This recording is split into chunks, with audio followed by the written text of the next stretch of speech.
Listen, I don't want to alarm anyone, but we might be finally seeing CS2's first actual ban wave.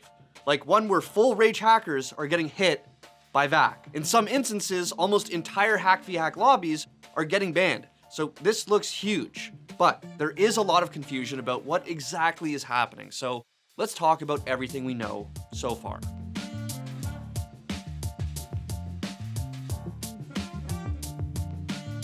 Alright, if you have been on Twitter or Reddit in the last few days, you might have seen clips like this one.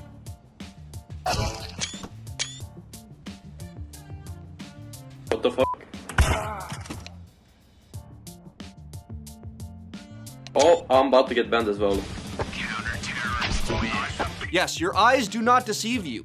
These are near entire lobbies of full rage hackers getting banned one after the other, all with a message similar to "account is convicted." At first, some believe this had something to do with Overwatch being reactivated in CS2's most recent patch, among other VAC-related things. For those of you who are new, Overwatch was CSGO's peer review system. Trusted players with Overwatch status could review suspected cheaters and provide their own verdict. It has been gone for quite some time now, but recently it's made a return, though no one really seems to have access yet. And according to GameFollower, who's been diligently reporting on this ban wave, this might have nothing to do with Overwatch after all. The other bizarre thing is that in these instances, the matches seem to continue. With the new VAC system, when cheaters are detected, the match is supposed to automatically cancel. But with these bans, it wasn't happening. Now, at first, I thought that these could have been manual bans done by Valve employees.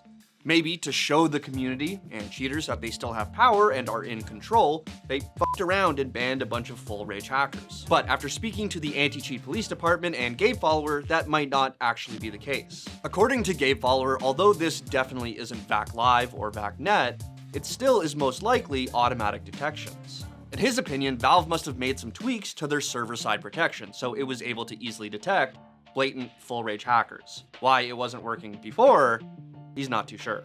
Now, alternatively, it could be that these adjustments made it actually easier for Valve to detect some specific softwares that cheaters were using, which would align with the ACPD telling me that several vendors have been recently busted. On top of that, even more recently, we have started to see clips of matches being canceled again due to suspected cheaters, so it's clear that VAC Live is still working in some capacity. Still, at the moment, we don't 100% know what's actually going on. That being said, both the ACPD and Gabe suspect something big is on the horizon.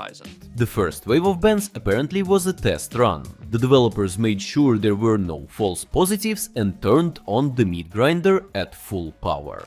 And VAC waves are important, even small ones. It is impossible to ban all cheaters, but it's important to set small precedents so they don't feel invincible and think, what if I get banned next time? We are waiting for the first full results in the next couple of weeks. It's always heartwarming seeing these people finally get what they deserve. Even better is that the hackers themselves are starting to clamor, with some claiming they've had multiple accounts banned in this wave. As further evidence, it seems like the premier leaderboards were cleaned up. It was long suspected that many of the top players in the world were actually just cheaters, but now it seems like many of those names have disappeared. Is CS2 cheater free now? No. We're still getting clips of spin botters, but I suggest keeping an eye on those suspected players you come by. You might just find a nice surprise the next time you check on their accounts. Frankly speaking, it's too early to celebrate. Fight against cheaters is a cat and mouse game. Today devs turned on active server-side check-in and tomorrow it will be bypassed. The fight must be complex. To achieve a significant result, the developers need to use dozens of systems working in parallel or together with each other. So, we don't know what Valve is cooking right now, but no matter how big or small this ban wave ends up being, it's good to see things move in the right direction. And keep in mind that this situation could pop off at any moment. Valve could be very close to a breakthrough that sees a massive change in the game's competitive integrity.